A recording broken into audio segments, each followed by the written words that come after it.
So I've been kind of interested in SDH-related things for about 10 years. At the University of Michigan during my training, we had a family with an SDH-B mutation, and I was an assistant. And every time we would name someone, we'd name them 10,006-01, 10,006-02, and in my 1 year of being an assistant at the Cancer Genetics Clinic, we went from 10,006.08 to 10,006.48. And working through with all 42 plus of those patients, even though I wasn't seeing them, made me really curious and look at the impact that we had in this setting. So at my previous institution, I then started and helped oversee our SDH-specific clinic, which was for individuals with tumors and unaffected family members. But what you're going to hear today is my experiences at 3 institutions is exactly that, right? Everything is different, everything is unique. But as a result, I feel really strongly, as a disclosure, that if you leave with nothing else, that as a part of your hereditary and or genetic care, you must be the coach or the quarterback. And while I am not the biggest fan of Mr. Brady, this is an intersection of all things I love, which is football and the University of Michigan, and SDH. So it just felt like I needed to kind of start the morning by telling you about all my favorite things. So I'm going to start really briefly and take us all the way back to the beginning. I understand that there are going to be things that I talk about that you are like, Sam, I have been at this level for 10 years, and some of you may be starting there today. So please bear with me in this process. I'm going to start at this basis. We're going to work ourselves all the way up in this next 30 minutes. If there is not time for Q&A, that will be what the panel is for, but I'm going to try to leave that too. So I like to describe to our patients that our genomic material is like a cookbook. It is made up of 22,000 recipes that make up who we are, and those recipes are the genes themselves. They define our hair color, they define how tall we become, they define our risk for health, they define lots of things that make every organ in our body work and work exactly how it should. And each of those recipes are made up of thousands of letters. And when those letters all come together and the recipe gets read by the body, it generates proteins, or as I like to think about it, cookies, right?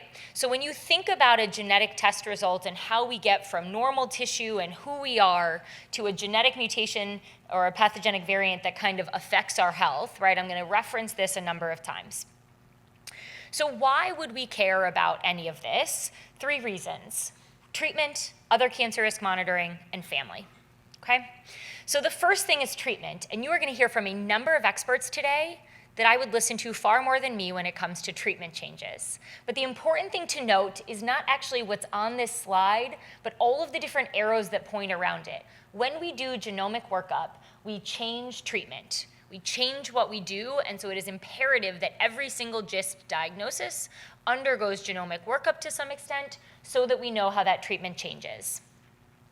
We also know if there's something hereditary, and I'm going to blow this up, so it's not about this picture, it's about one to come.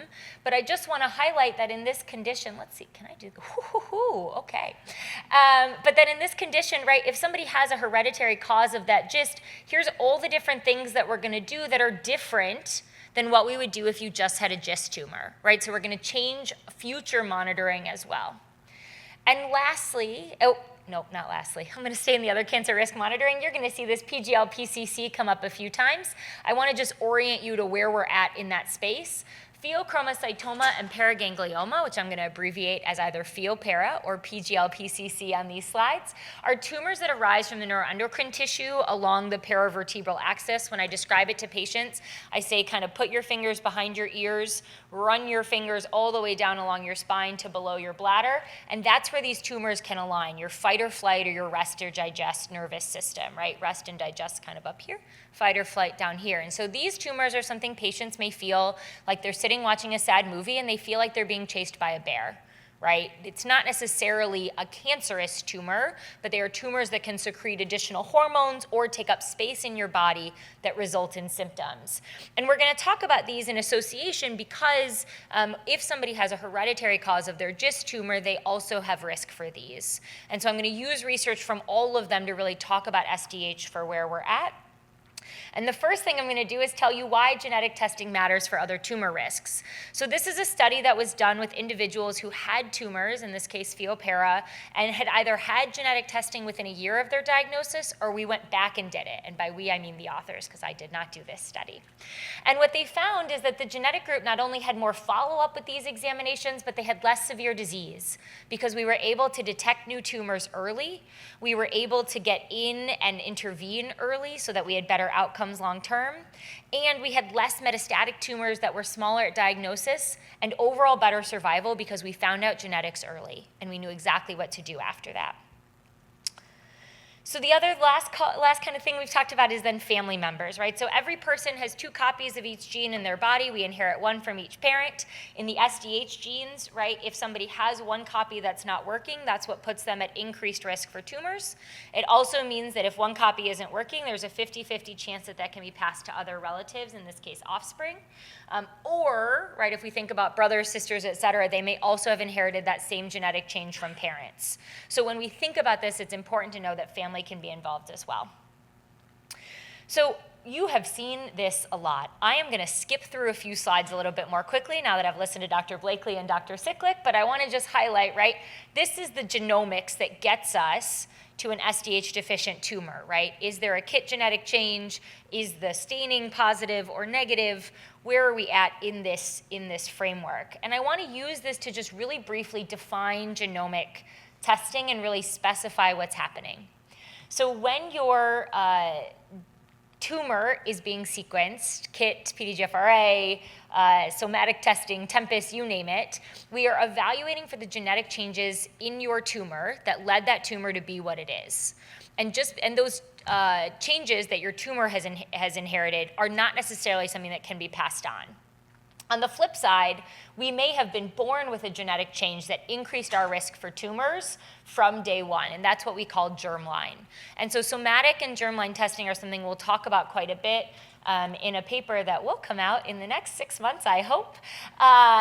We are finalizing it as we speak in combination with the LifeRaft group. This is just a few quick definitions to really highlight, right? When I do somatic testing, it's on the tumor. There is not necessarily impact to family, although I'm going to share the one exception with a slide that in just a second. Germline testing is then done on your healthy cells, looking at whether there is a hereditary risk and there might be impact to family. And then that paired tumor normal is when we do both at the same time. I'm going to talk primarily about germline today, but I want to just give one quick example of a time that you might have had somatic testing that then resulted in germline testing. So this is, again, right, we start with healthy cells. Our tumor is just an accumulation of genetic changes over time. In this case, those genetic changes here, I labeled the genes that have mutations in them that led to this. One thing I want to think about is if I know that it's autosomal dominant, impact to family, I'm looking for something that's about 50% in our genetic material. So if I have an SDHB mutation, it's not in 100% of my cells. It's probably only in about 50% of them, right? And that's because, again, half of our genetic material comes from one parent and half we could have inherited. So when I look at this, right, and I look at these numbers, that 10%, not as concerning. We see genetic changes in P10 happen very often that lead to a tumor that often does not result in a hereditary diagnosis of Cowden syndrome. But if I look at that BRCA and that SDH, right, those are kind of close to 50%. And that is a signal, if you had somatic testing, they said, hey, you need more germline workup, that maybe, because somatic testing can be a sign that there's actually a germline finding that you've had an inherited risk that you did not know about since the day you were born. And so it's important to note that isn't common for those of you with an SDH-deficient GIST or a GIST in general, right? We likely did this workup because you had a tumor, but it's worth noting that a tumor can also sometimes tell us about more germline testing that's needed. BRCA is not typically thought about in relation to GISTs, et cetera, so this is just an example that you could have had a somatic workup that identified something we weren't expecting but helps us be proactive for you. Okay, so let me go back to this image. What do we know about germline testing? We don't really need to do hereditary testing for those that have a KIT PDGFR mutated GIST.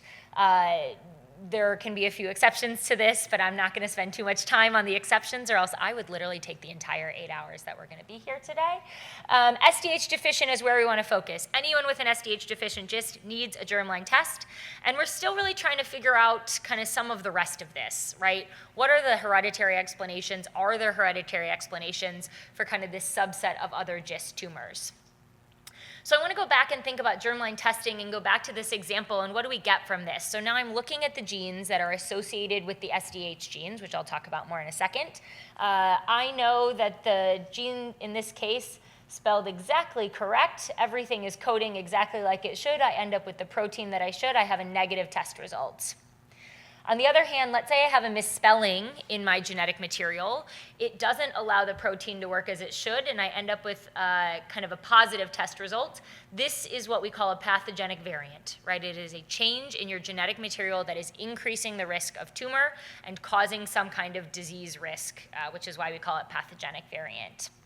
In this case, an increased risk for tumors. And the one that's confusing, and I talked about this a little bit yesterday on the spot, so I'm going to talk about it more articulate today, is what we call a variant of uncertain significance. We have a genetic change, and we do not know whether it is impacting your health or not. We have 3 million genetic changes in our code that make us different from each other person in this room, and less than 10 of them impact our health. So a variant of uncertain significance basically says, here's one of the 3 million. Is this one of the 10? Or is this one of the 2,999,990? I think I did that math correct today. It's a Saturday. And so commonly, and you'll hear us talk about this, while it could go either way, we know a majority of the time, an uncertain result turns out to be in the 2,999,990, right, just by odds alone. But we also know that in the SDH genes that there is some suspicion that this number is not quite as strong as it is in the others. And the reason for that is that we don't know as much about the SDH genes as we do about some of the more common BRCA, BRCA, et cetera. But also that we don't necessarily, in order for us to determine whether something is uncertain, pathogenic, or negative, it requires us to have a number of family members with tumors, and we don't always see that in everyone with an SDH variant. And I'll talk more about that too. And so as a result, our uncertain significance stays in this route. We treat it as a negative, but we have more suspicion for that it could be a positive test result than we do in other settings. So let's talk about germline testing as a whole. I put up this map because a few people asked yesterday, how do I know if I need new testing, et cetera? And while that is more in the somatic realm, Dr. Blakely talked about that very well. I just want to highlight how new our knowledge of this is. We didn't really start knowing and thinking about our ability to test for the SDH genes as a whole until the early 2000s. And now we test for over 10 genes. If someone came in with an SDH-deficient GIST, the panel currently ranges from 14 genes all the way up to 53. We can talk more about that later. But really, there's about 10 to 20 genes that we're most aware of. SDH-deficient GIST testing or other germline testing is often covered by insurance, and we are most suspicious for the SDH genes. I want to focus on 2 quick questions, the one that came up yesterday and one that came up previously. Why don't we do whole genome sequencing? We know this is the wave of the future. The reality is there's pretty low utility. We're looking for a needle in a haystack as it is. And so the likelihood of having 2 needles in a haystack is very, very unlikely, 1.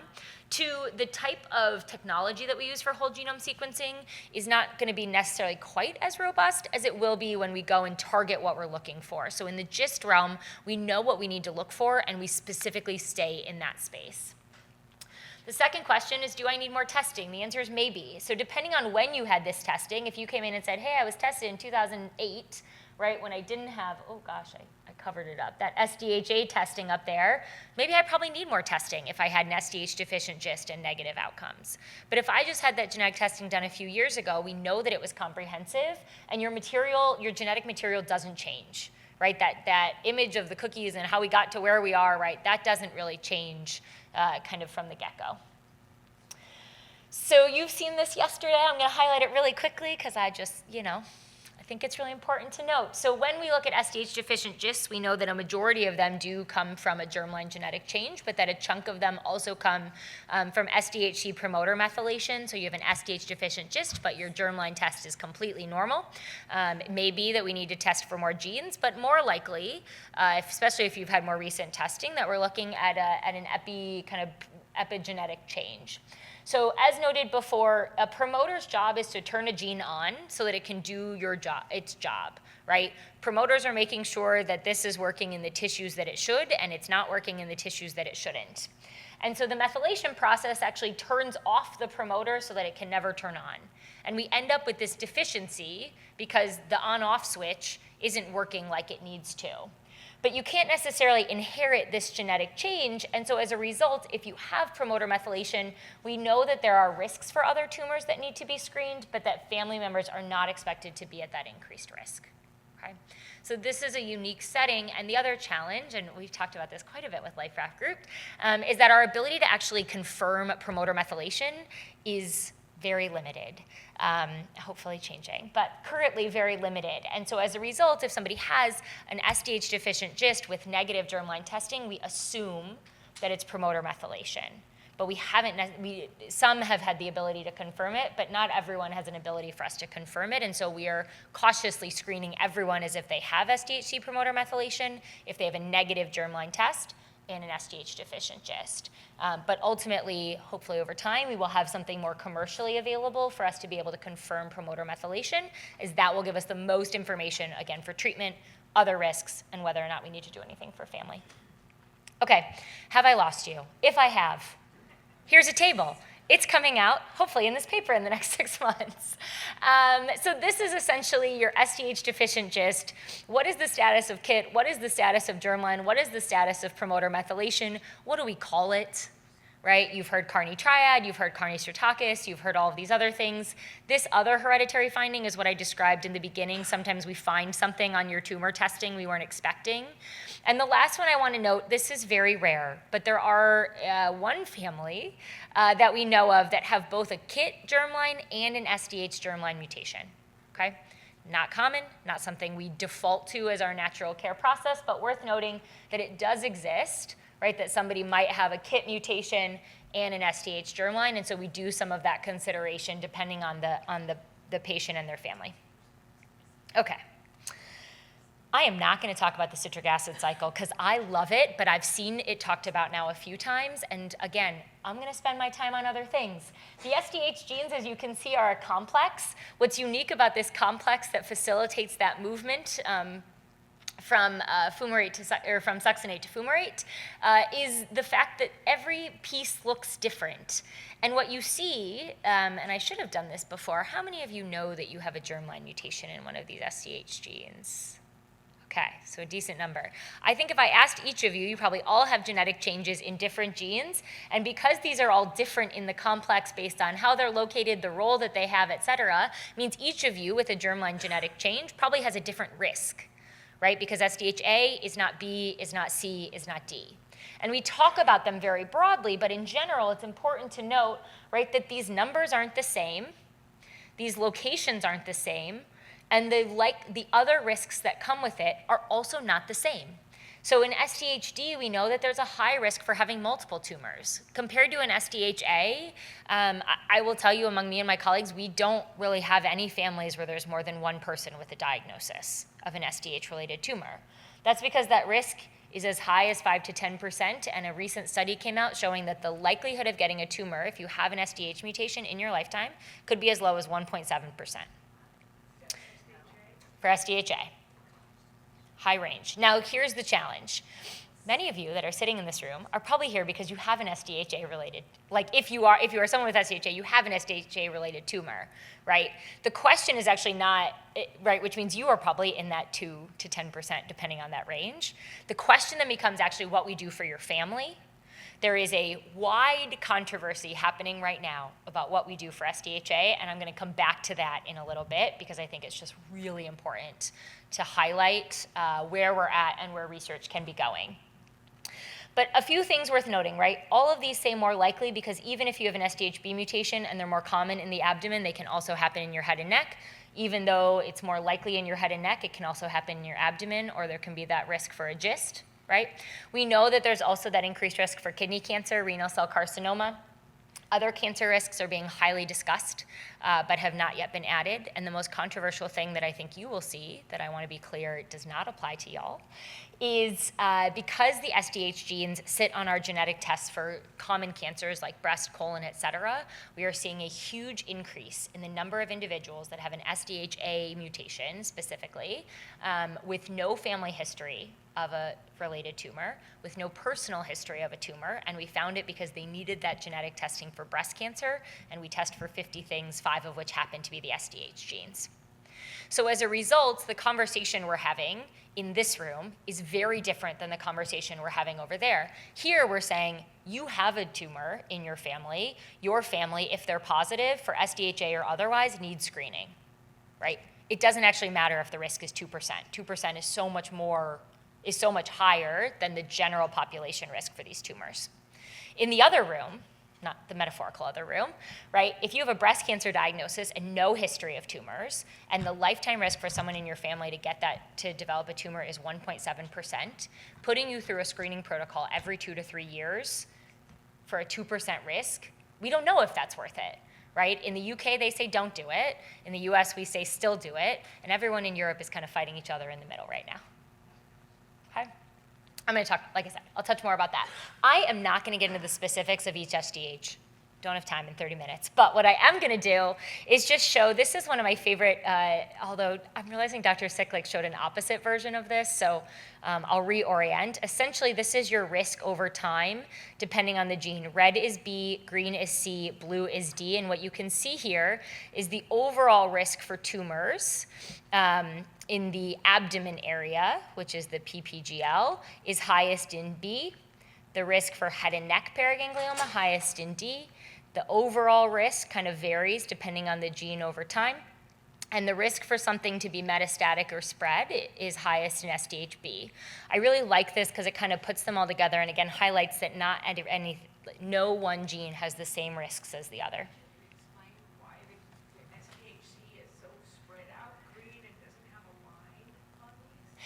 Yeah, so part of this, so the line, that's a great question. So the line is the risk, and the number around it is the confidence interval, and some of that kind of certainty that we move with. It has a really wide confidence interval, which means that they probably don't have enough people to have a narrow confidence interval that we need, which is why green looks much bigger than the rest. We don't see as much SDHC as we do B and D, just because those are the 2 highest risk. Great question. Okay, does testing positive mean I have other tumors or will get a tumor? No. Dr. Blakely touched on this yesterday. I'm going to retouch on it again. None of these risks are 100%. And in fact, a majority of people that have an SDH mutation will not develop a tumor based on these numbers. But it's imperative that we check for tumors, even if that risk is 5 to 10%. Again, thinking about that study, if we can identify a tumor before there are symptoms, that is our best case scenario. So this is that graphic that I talked about earlier, but all blown up for you to see. This is well, they look the same as of 3 weeks ago, but this is the most recent guideline. NCCN is the kind of organization with experts from each NCI-designated comprehensive cancer center. It is free to get an account. So all of you have access to these. I'm not saying you should go in and look at them. They're hundreds of pages for every tumor type. But if you wanted to, you could. There are genetic guidelines. Here are the neuroendocrine guidelines. All of them have incredible flow charts and processes of where am I at in my care. GIST has one right in that space. So I highly encourage you, if you are someone like seeking as much information as possible, while it may be confusing, all you need is a free account and everybody has access to these. So why is screening important? And I'm going to kind of zoom through this. So we did a study a number of years ago. Over 250 individuals with SDH had just over 500 scans across a longitudinal amount of time. 17% of them had SDH-related tumors, right? So if we look, we find something. And we know that over 80% of those we found on baseline. So even if you are 70 years old with an SDH mutation for the first time, we need to do a baseline screen and make sure that there are no other tumors. After that, right, any kind of development, growth, et cetera, may be impacting, may have impact on quality of life, right? But typically, these tumors grow very slowly, particularly the pheopera. And so if somebody had a baseline screen at 70 that was normal, they probably wouldn't have it, even if they started developing a tumor the next day, it probably wouldn't grow to be large enough to have any kind of quality of life impact or health impact in any way. Images of tumors found through screening. We have talked about this yesterday, but I'm just going to highlight, right, these are just a few examples. I highly recommend that you are connected to a center that has experience in this realm. It is best to see not only a center with experience, as they talked about radiology review in the last session, but also someone with experience in this realm that can also help work with insurance, because as you can guess, in rare things, we don't always write the best insurance coverage policy guidelines, and we often talk to your insurers. So, quick thing about the future, move to gene-specific guidelines. So in the last year or two, we've started to come out with these guidelines on what we do for SDH-B and D so far. They have very similar guidelines, and again, NCCN changes every 6 to 12 months, that the experts take in the new information and come up with guidelines, but I think it's reasonable to think that this is where we're headed. And the reason we're doing that is because we don't have good natural history for SDH-A, C, and some of the more rare conditions that I didn't talk about. And as I just mentioned, we are finding people that have no personal or family history of SDH-related tumors, and right now we do the exact same thing for them as we do it for everyone in this room. And that can't be right. So this is a target, this is a very busy slide, but this is a publication we just put out that is a summary. The reason I want to highlight this, oh man, that is smaller than I thought it would be. So this is 6 to 8, 10 to 15, 18, 10, 5, and 10 to 15. That's when we start your surveillance, depending on who you ask in SDHA. It's why we have NCCN, right? That's your expert consensus recommendations. Then I look at when to start imaging, 6 to 8, 10 to 15, 18, 15, 5 years before 10 to 15, right? So I can't really even find consensus on what I'm looking for, and as a result, how are you supposed to find consensus? And I want to just highlight an example. This is from 6 weeks ago. These are 4 people that all commented on our cancer genetic counseling kind of listserv that we have going among like everyone in the country. 3 of the 4 are in SDHA questions. This is common. I talk to 3 to 5 people a week about these kinds of questions because this is a very common question. And so I again want to highlight that the target is just really moving a lot right now. And so partnering with someone who has experience and can help walk you through this is crucial. Okay, let me walk through a few frequently asked questions. What if my family member tests positive? Screening is recommended for them. Screening is recommended for you. We encourage you to establish care with a team that has genetic experience. We do start testing children. Usually for most cancer conditions, we wait till 18, but because we start when they would be a minor, we test when they're a minor as well. Reason we wait till 18 for the others is we want them to have the autonomy to make the choice themselves. That is not the case in SDH. I mean, we want them to have autonomy, but like not at the risk of their screening. How much does germline testing cost? Often covered by insurance. Some labs offer free family testing, so if you have a genetic test done, that can open up a free family testing window. It's done wonders in helping get family members access to testing. And there are options for pre-implantation genetic diagnosis to know if a child will have a genetic change before or while pregnant. So if I have sold you, there are 3 scenarios, and I'm going to run through them in the next 60 seconds. And 6 slides. I don't really know how it's going to happen, but I'm going to do my best. Here are just a few options. I'm here today and tomorrow morning to talk about this, but I want to go into each of these. If you have never been to genetic counseling, our goal is to walk through medical family history, discussing your risk for tumors, testing the impact, and making a plan for follow-up. This aboutgeneticcounselors.com is one of my favorite websites. It also links to findageneticcounselor.com if you want to find someone near you. If you are having, there are a number of challenges with a new diagnosis, finding a care team, talking with family, feeling as if no one understands, et cetera. I highly recommend to think about who told you that you had this genetic change. Think about them as a really key resource. Again, you are the coach or the quarterback, but they can be the opposite version of that, depending on what role you want to be on the football team that is your care team. How have you coped with tough news in the past? If you've ever lost someone, if you have lost a job, if you have gone through those kinds of things or coped with something really tough, channel that. How did you get through that to be where you are today? And really think about those resources as a great opportunity to kind of use that tool again.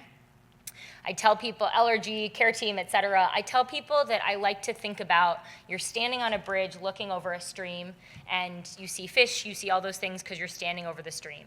If you are standing on the side of that river and you are picking up a piece of trash out of it and you are asking yourself how that piece of trash got in the water, how it came to be, how it ended up here, the journey it's about to take, where it's been, and it is taking up so much of your life that you can't see the fish and you're not standing on that bridge, that is what Life Raft Group, your care team, and others are here for, right? The goal is to be standing on the bridge, not on the side.